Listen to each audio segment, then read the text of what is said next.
Alright, another little proud moment for me, a little fix I've just done on my Audi TT Mark 1.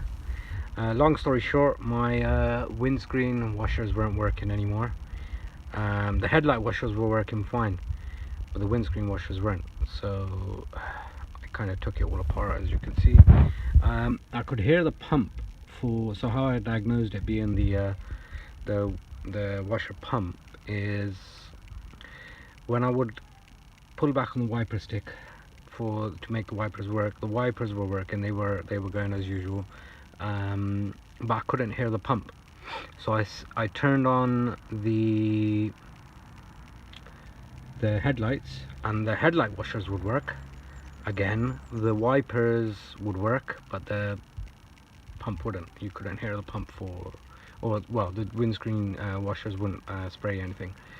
So I checked the fuses, and the fuses would say the fuses were all the same for the wiper and the jet wash, the screen wash, the screen washers. So obviously I realized there's going to be something with the pump because the wipers were still working, as I say.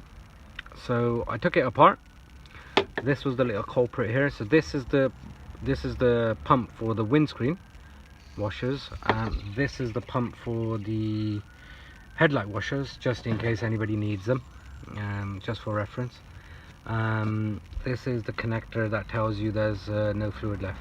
This is the connector that goes underneath into here for the headlight washers. So here's everything that I need to talk about. So I did a circuit test on this to check if any power was actually coming through. So I checked the wiring first.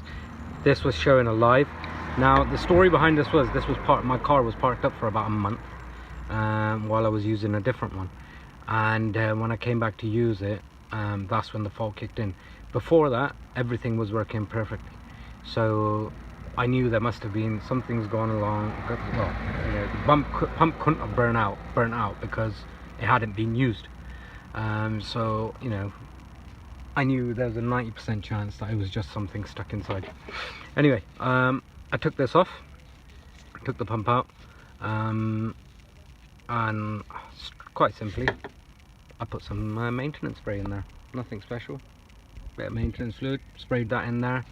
Had to blow it in there, and I've just kept tapping it, and it started working. It did take me about 15 minutes or so. I had to spray quite a bit of maintenance spray in there.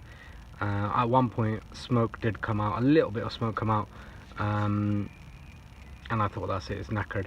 But I could tell that it was working because even now when you grab it, it's warm. So I knew power's going in and it was trying to engage. So that told me the pump is trying to work, but it's stuck in there for some reason, and it's just not turning. So I knew it's just going to be some dirt or debris stuck in there. When I checked inside my washer tank, obviously there was a lot of dirt at the bottom, so I've just washed the inside of that out properly, and yeah, it's all working back to normal now. Happy days. That's in there, just putting it all back together. It's quite a simple thing.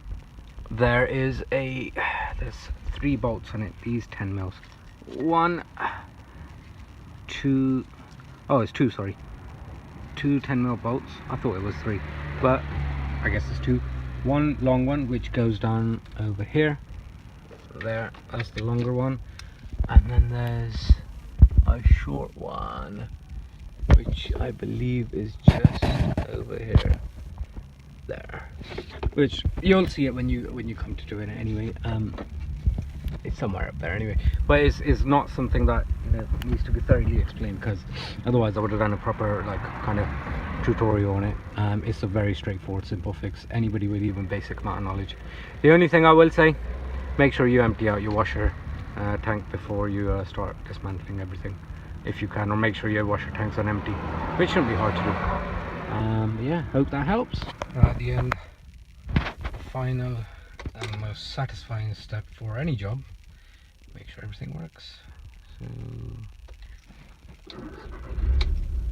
I'll just start it up just for myself.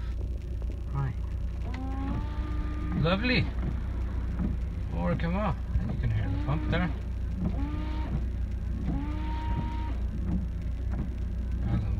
while, so I don't want to run out, but happy days.